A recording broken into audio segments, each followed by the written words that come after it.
स्वागत किया। देवस्थानम बोर्ड ढंग करने पर जताया आभार।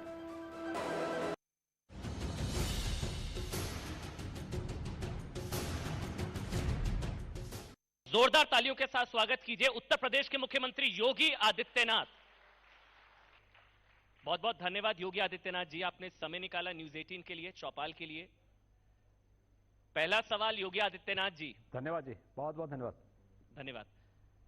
पहला सवाल योगी आदित्यनाथ जी, एक वीडियो देख रहा था, आएंगे तो योगी। 35 साल से कोई मुख्यमंत्री दोबारा चुनकर नहीं आया उत्तर प्रदेश में, 35 साल से। इतिहास बदलेगा? हम लोग इतिहास बदलने के लिए ही बने हैं। इस आत्मविश्वास के पीछे कोई खास वजह? हाँ, जनता का आशीर्वाद है। प्रधानमंत्री मोदी जी का नेतृत्व और मार्गदर्शन है। भारतीय जनता पार्टी के लाखों कार्यकर्ताओं का परिश्रम है और विश्वास के साथ कह सकते हैं कि केंद्र और प्रदेश सरकार की उपलब्धियों के दम पर भारतीय जनता पार्टी 2014, 2017 और 2019 की पुनरावृत्ति करेगी। प्रचंड बहुमत के साथ प्रदेश में सरकार बनाएगी। क्या बड़ी उपलब्धियां, अगर आप बताना चाहें, क्यों आपको दोबारा वोट दिया जाए, क्यों वापसी हो आपकी? देखिए, ये तो प्रदेश का बच्चा बच्चा कह रहा है। उत्तर प्रदेश की पहचान दिलाने का कार्य अगर किसी ने किया है तो उत्तर प्रदेश में भारतीय जनता पार्टी नेतृत्व की हमारी सरकार ने किया है। सुरक्षा का एक बेहतर वातावरण, बिना भेदभाव के केंद्र और प्रदेश सरकार की योजनाओं को हर एक नागरिक तक पहुंचाने का कार्य हो, प्रदेश के इंफ्रास्ट्रक्चर डेवलपमेंट के माध्यम से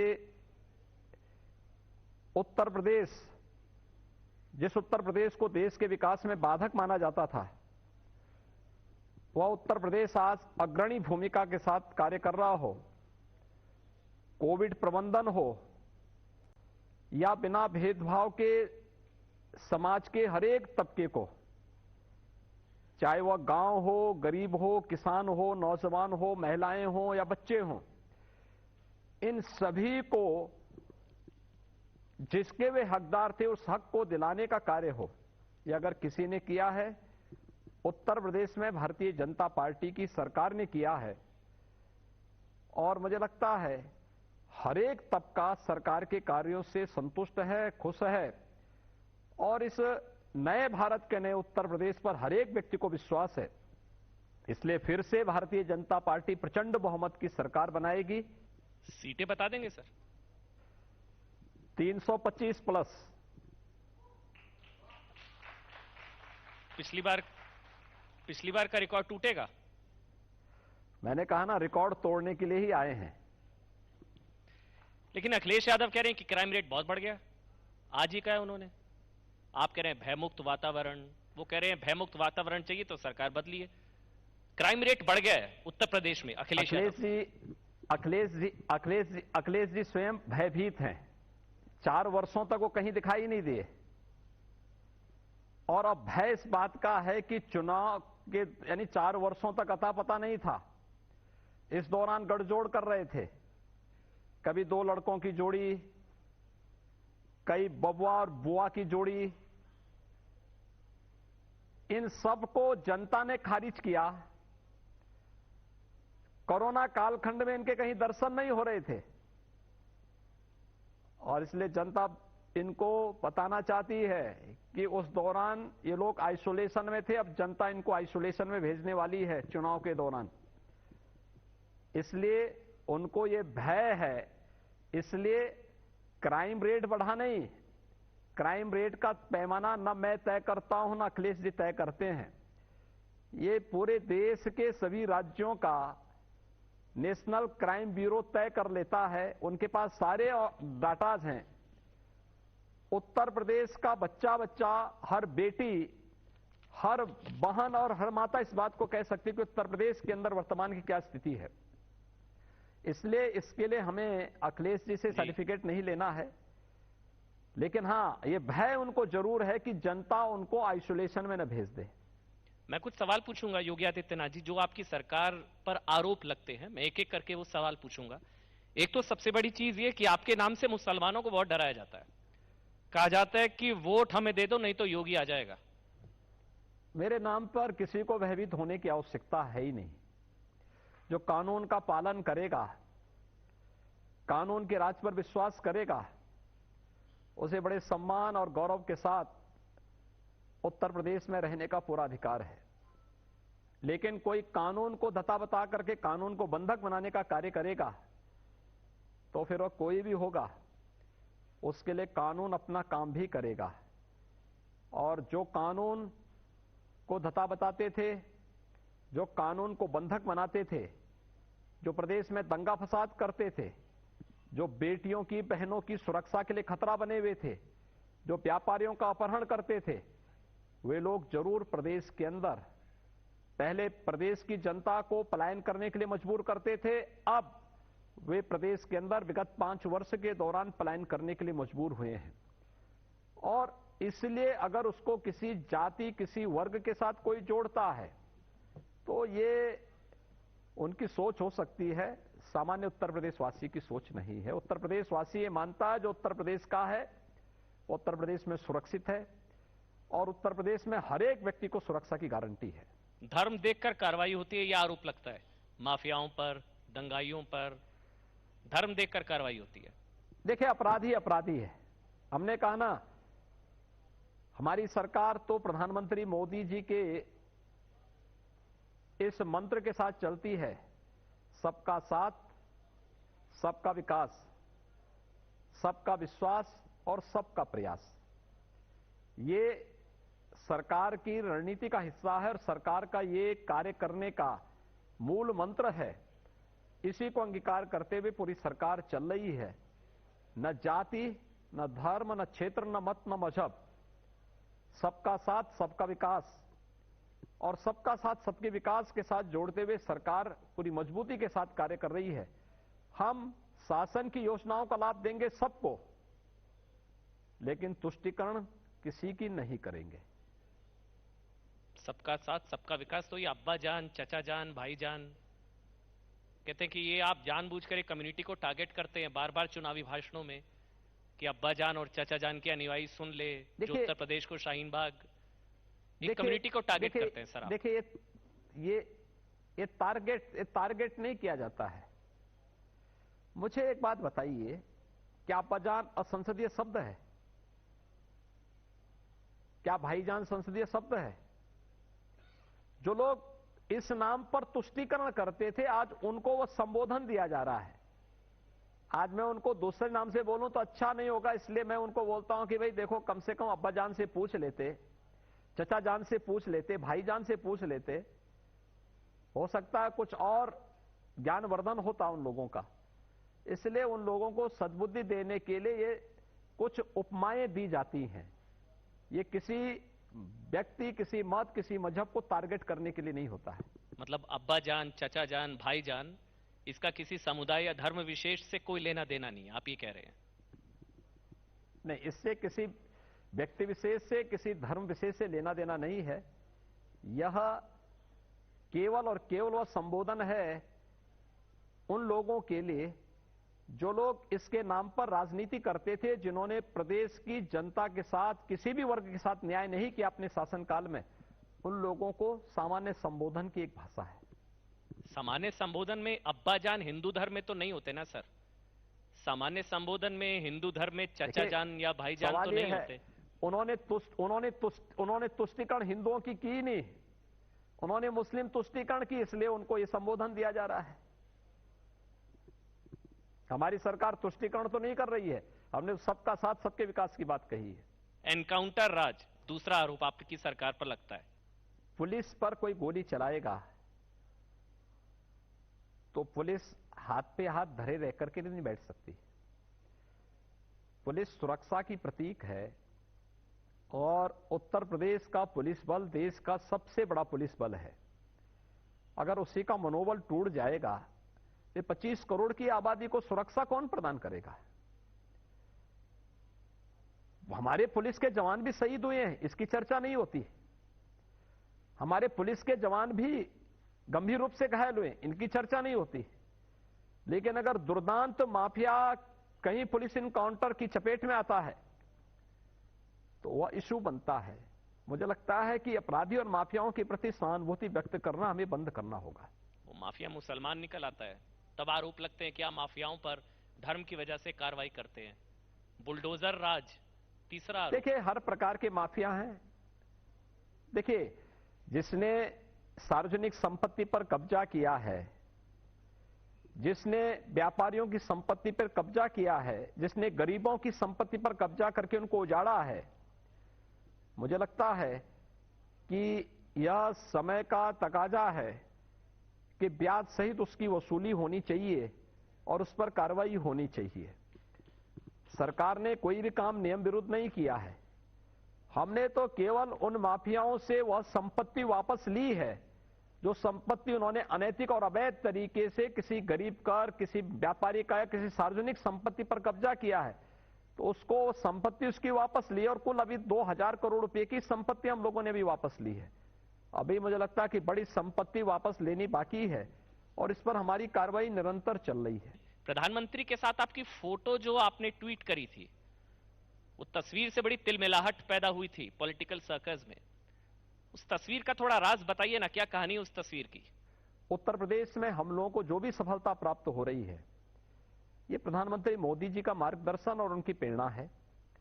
चाहे वह प्रयागराज के दिव्य और भव्य कुंभ को एक सुरक्षित, सुव्यवस्थित और स्वच्छता की प्रतीक के रूप में स्थापित करने का रहा हो जी, चाहे उत्तर प्रदेश में व्यापक निवेश के माध्यम से करोड़ों लोगों को रोजगार देने के कार्यक्रम से जुड़ा हुआ हो, ये सभी प्रधानमंत्री मोदी जी के नेतृत्व में उत्तर प्रदेश के अंदर चल रहा है। या कोरोना प्रबंधन का कार्य हो, प्रधानमंत्री मोदी जी का जो यशस्वी नेतृत्व है वह उत्तर प्रदेश की और देश की एक उपलब्धि है। तो उन्हीं मुद्दों पर यह हमारा सौभाग्य है कि डीजीज कॉन्फ्रेंस का अवसर पहली बार उत्तर प्रदेश को प्राप्त हुआ और उत्तर प्रदेश में 3 दिनों तक प्रधानमंत्री जी का प्रवास था और उन 3 दिनों तक मुझे प्रधानमंत्री जी के साथ रहने का सौभाग्य प्राप्त हुआ था। तो स्वाभाविक रूप से उन कुछ दुर्लभ क्षणों में एक वे अवसर भी थे जब प्रधानमंत्री जी इन्हीं सब मुद्दों पर चर्चा को आगे बढ़ा रहे थे। कंधे पर हाथ रखकर क्या कह रहे थे प्रधानमंत्री जी? आपको क्या समझा रहे थे, क्या कह रहे थे? नए भारत के नए उत्तर प्रदेश को, नए भारत के नए उत्तर प्रदेश को कैसे आगे बढ़ना है और उत्तर प्रदेश देश की प्रगति में कैसे भूमिका का निर्वहन कर रहा है और कैसे आगे और अच्छे ढंग से कर सकता है, यही सब मूल मंत्र थे। अगली कार सेवा कब शुरू हो रही है सर? देखिए, मैं कह रहा हूं ना, हम हमेशा कार सेवा ही कर रहे हैं। जनता की सेवा के लिए, प्रदेश के उत्थान के लिए निस्वार्थ भाव के साथ की जाने वाली सेवा ही कार सेवा है। और ये जो सेवा है ये कार सेवा का ही रूप है। जब हम कावड़ यात्रा पे पुष्प वर्षा करते हैं, जब हम दीपोत्सव के आयोजन में पुष्प वर्षा करते हैं, जब बरसाना की रंगोत्सव पे पुष्प वर्षा करते हैं, जब देव दीपावली, काशी की देव दीपावली पे पुष्प वर्षा करते हैं, जब प्रयागराज के कुंभ में और प्रयागराज के माघ मेले में पुष्प वर्षा होती है, तो पुष्प वर्षा कार सेवा का ही प्रतीक है और उन्हें सम्मानित करने का प्रतीक है और यही हमारी कार सेवा है। लेकिन राम भक्तों पर गोलियां तो अयोध्या में कार सेवा के दौरान चली थी ना, तो योगी जी मथुरा काशी से आपके बयान को मैं ना जोड़ूं? दौर गया ना, देखिए वह दौर गया जब हिंदू समाज को अपने पवित्र स्थलों के लिए संघर्ष करना पड़ा था, खून बहाना पड़ा था। आज इसकी आवश्यकता ही नहीं। भारत के संविधान पर, भारत की विधि व्यवस्था पर, भारत के लोकतंत्र पर हमारा विश्वास है। तो जो विधि सम्मत होगा, जो संवैधानिक होगा, जो लोकतांत्रिक होगा, उस पद्धति से हम लोग इस कार्यक्रम को आगे बढ़ा रहे हैं। तो रामलला हम आएंगे के बाद अब कृष्ण लला हम आएंगे। हमने ब्रज तीर्थ विकास परिषद का गठन किया है। मथुरा का ही नहीं, वृंदावन का भी, बरसाना का भी, गोकुल है, नंदगांव है, बलदेव है, इन सभी तीर्थों का विकास हम लोग कर रहे हैं। ईदगाह भी है। और वहां पर जब मैं जाता हूं तो वहां पर भगवान कृष्ण की ही पूजा करके आता हूं, राधा रानी की उपासना करके आता हूं। तो आप कृष्ण लीला की बात कहां से? कृष्ण लीला तो वृंदावन के कण-कण में हमने कृष्ण का वास माना है। तो वहां पर इस बात की कोई बात, इस प्रकार की कोई चर्चा ही नहीं। वहां पर तो हमेशा वहां पे जय श्री कृष्ण ही होता है, वहां पे राधे राधे की बात कोई करता है। तो फिर डिप्टी सीएम, आप काशी में जाएंगे, वहां पे हर हर महादेव के नारे लगते हैं। आप अयोध्या में जाएंगे, जय श्री राम के नारे लगते हैं। आप प्रयागराज में जाएंगे, वहां पे हर हर गंगे के नारे लगते हैं। यही उत्तर प्रदेश है। तो फिर उप मुख्यमंत्री केशव प्रसाद मौर्य किस तरफ इशारा कर रहे थे जब कह रहे थे कि काशी जारी है, मथुरा की आगे बारी है? देखिए, ये विकास से जुड़ी हुई बात हो सकती है। मेरी इस पे चर्चा नहीं हुई, लेकिन मुझे लगता है विकास से जुड़ी हुई बात हो सकती है कि मथुरा, अयोध्या, मथुरा, काशी, प्रयागराज, विंध्यवासिनी धाम और अन्य सभी तीर्थों का 700 ऐसे प्रमुख तीर्थों का हम लोगों ने प्रदेश में विगत 5 वर्ष के दौरान विकास किया है। ये उसी का पार्ट है। अयोध्या है, मथुरा है, काशी है, ये हमारी सप्तपुरियों में भी आती है। हमने कुंभ के समय प्रयागराज का समग्र विकास किया। प्रधानमंत्री मोदी जी के नेतृत्व में काशी आज नए कलेवर और नई काया के साथ विश्व पटल पर छा रही है। आदित्यनाथ जी, अयोध्या आप समग्र ये विकास कहना की चाह दिशा में रहे आगे हैं बढ़ रही है। उप मुख्यमंत्री ये कह रहे थे कि काशी में विकास जारी है, मथुरा में आगे विकास की बारी है, या वो काशी में ज्ञानवापी मस्जिद? नहीं, देखिए, विकास की प्रक्रिया का ये सब पार्ट है। विकास की प्रक्रिया को लेकर के हम आगे बढ़ रहे हैं। क्योंकि इसको लेकर शफीकुर रहमान बर्क, समाजवादी पार्टी के सांसद, उनका स्टेटमेंट आ गया है। वो कह रहे हैं कि हम 40 करोड़ हैं, कमजोर ना समझे, सड़कों पर उतर जाएंगे अगर काशी मथुरा की बात करेंगे तो। देखिए, उत्तर प्रदेश में वे दिन गए जब कोई इस प्रकार की धमकी देता था और सड़कों पर उतर करके और बाधित व्यवस्था को बाधित कर देंगे। उन्हें मालूम है कि आज सार्वजनिक संपत्ति को कोई नुकसान पहुंचाएगा तो 7 पीढ़ियां भूल जाएंगी फिर दंगा फसाद करने में, क्योंकि उसकी भरपाई करते करते 7 पीढ़ियां बीत जाएंगी। इसलिए ये शकीबुल रहमान बर्क ये वही सज्जन हैं जिन्होंने तालिबान का समर्थन किया था और इस समाजवादी पार्टी का चेहरा है।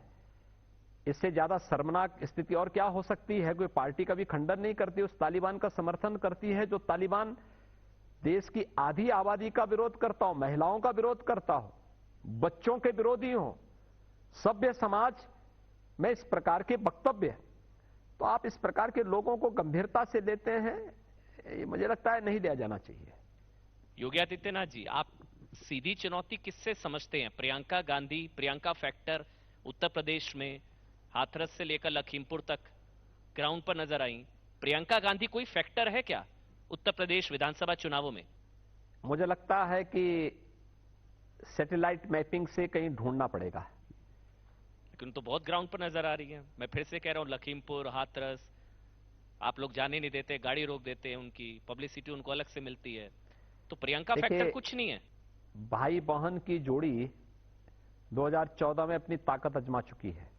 जनता उन्हें पूरी तरह प्रदेश से बेदखल कर चुकी है। महंत के खिलाफ जयंत आ गए हैं, एसपी आरएलडी। आपके खिलाफ महागठबंधन बनना शुरू हो गया है।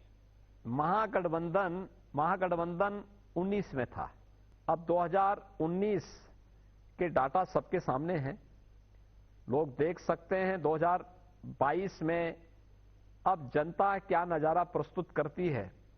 देखते रहिए, इंतजार करिए, इलेक्शन की घोषणा होने वाली है कुछ ही दिनों में, परिणाम सबके सामने उसके बाद आ ही जाएंगे। मैं आपसे फिर से पूछ रहा हूं, पश्चिमी उत्तर प्रदेश में नाराजगी, किसान आंदोलन की कोई सेटबैक आपके लिए? देखिए, आपको क्या लगता है, अभी प्रधानमंत्री जी की जेवर में रैली थी, सहारनपुर थे, माननीय गृह मंत्री जी आए थे, आपको कहीं नाराजगी दिखती है? इससे पहले पंचायत चुनाव हुए थे, पंचायत चुनाव में भारतीय जनता पार्टी ने 75 में से 67 सीटें जीती हैं, पश्चिमी उत्तर प्रदेश में लगभग सभी सीटें बीजेपी जीती है। क्या कहीं नाराजगी दिखाई दी थी? हम लोगों को लुटियंस जोन की मीडिया के उन विश्लेषकों के माध्यम से अपना नजरिया थोड़ा हटा करके बदलना होगा। जमीनी हकीकत क्या है, इसको देखना होगा। नाराजगी नहीं थी तो फिर किसान बिल क्यों वापस ले लिए? यही कहा गया कि चुनावों की वजह देखिए, से या प्रधानमंत्री पश्चिमी जी ने उत्तर दो प्रदेश- बात साफ की। जी बोलिए योगी जी। कोई चुनाव नहीं, कोई पश्चिमी उत्तर प्रदेश नहीं। प्रधानमंत्री जी ने बहुत सही शब्दों में कहा कि किसान हित में कानून लाए थे। हम कतिपय संगठनों को अपनी बात को समय से समझाने में कहीं ना कहीं हम लोगों में कोई कमी रह गई कि हम अपनी बात को उनके सामने नहीं रख पाए, और इसलिए देश हित में इसको वापस ले रहे हैं। उठ फिर भी नहीं रहे हैं, वो कह रहे हैं कि यूपी में शाहीन बाग बनाएंगे।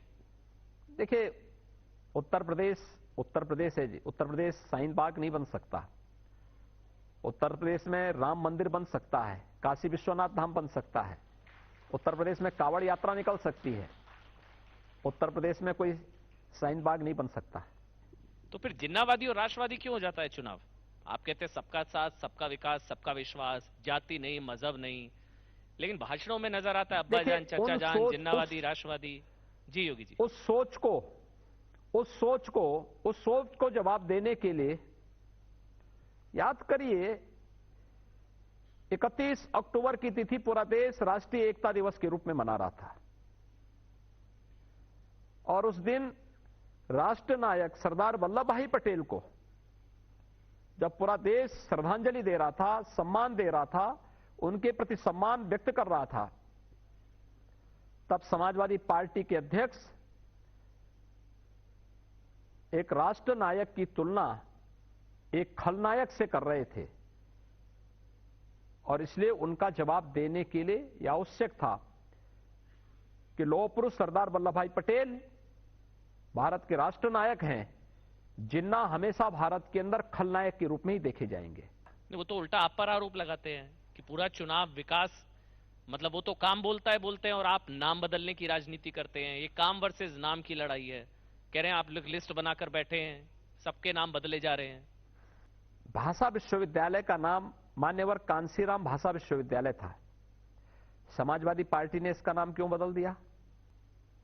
छत्रपति साहू जी महाराज के नाम पर केजीएमसी का नाम था जी। समाजवादी पार्टी ने छत्रपति साहू जी के नाम पर इस नाम को क्यों बदल दिया? सहारनपुर मेडिकल कॉलेज का नाम भी कांसीराम जी के नाम पे था। समाजवादी पार्टी ने इस नाम को क्यों बदल दिया? क्या ये दलितों का अपमान नहीं? आखिर समाजवादी पार्टी इसके नाम पे क्या नाम वो बदल रहे हैं या हम बदल रहे हैं? हमने तो इलाहाबाद को प्रयागराज कहा, क्योंकि प्रयागराज उसका पुराना नाम था। हमने प्रयागराज नाम फिर से किया। दुनिया राम जन्मभूमि स्थल को अयोध्या के नाम से जानती है, तो हमने उस जनपद का नाम, उस कमिश्नरी का नाम अयोध्या रखा। हमने कोई नाम दूसरे तो बदले नहीं। हम तो उन्हीं नामों को कर रहे हैं जो उसका पुरातन नाम था, पौराणिक नाम था, ऐतिहासिक पृष्ठभूमि से जुड़ा हुआ जो नाम था, हम उसी को उसके साथ जोड़ रहे हैं। आज एक और स्टेटमेंट आया कि जिसका परिवार होगा वही तो परिवार की चिंता करेगा ना। परिवारवाद को लेकर वो कह रहे हैं कि आप परिवारवाद के खिलाफ हैं, तो अखिलेश यादव कहते हैं जिसका परिवार होगा वही तो परिवार की चिंता करेगा। जो लैपटॉप नहीं चला सकता वो लैपटॉप क्या देगा? देखिए, यही तो संकुचित सोच है। मुझे लगता है कि लैपटॉप कैसे चलते हैं और टेक्नोलॉजी का कैसे इस्तेमाल होता है, ये हम लोगों ने प्रदेश के अंदर हर एक जन तक पहुंचाया है। डीबीटी की स्कीम हमारी हो, ऑनलाइन सेवाएं प्रदेश के अंदर जो दी जा रही हैं, ये भारतीय जनता पार्टी की सरकार में दी जा रही है। अखिलेश जी के लिए प्रदेश की 25 करोड़ जनता की तुलना में अपना परिवार ही प्रदेश था जी। और हमारे लिए 25 करोड़ की जनता ही अपना परिवार है। यही अंतर है, और यही अंतर है, ये विराट अंतर जो भारतीय जनता पार्टी की विराटता एक तरफ जहां 25 करोड़ लोगों को अपने परिवार का हिस्सा मानना जी। और दूसरी तरफ समाजवादी पार्टी की वो संकुचित सोच जिसमें अपना परिवार ही सब कुछ है, बाकी पराये हैं, इस भाव के साथ कार्य करने वाले ये लोग हैं। और इस संकुचित सोच ने ही प्रदेश के विकास को बाधित किया, प्रदेश को बीमारू राज्य के रूप में बनाया। तो स्वाभाविक रूप से अखिलेश जी से ज्यादा बोलेंगे क्या? जो उनका ट्विटर बता देता भाई 12 बजे सो करके उठेंगे, सो करके उठने के बाद फिर स्नान करेंगे, फिर लंच लेंगे, फिर उनका कोई ट्विटर आएगा बताएगा कि आज भैया ये शब्द बोल दोगे तो एक वाक्य उनको 3-4 रटा दिया जाता है। उन 3-4 रटे हुए वाक्यों को उनको बोलना है। तो अपनी बुद्धि और विवेक से जब व्यक्ति काम करे तो उसको व्यवहारिक जानकारी हो। तो ये तो बुद्धि का भेद है जी। 325 सीटों का दावा आपने आज चौपाल में किया है। बहुत बहुत धन्यवाद उत्तर प्रदेश के मुख्यमंत्री योगी आदित्यनाथ, आपने समय निकाला न्यूज़ 18 चौपाल के लिए। बहुत बहुत धन्यवाद योगी जी।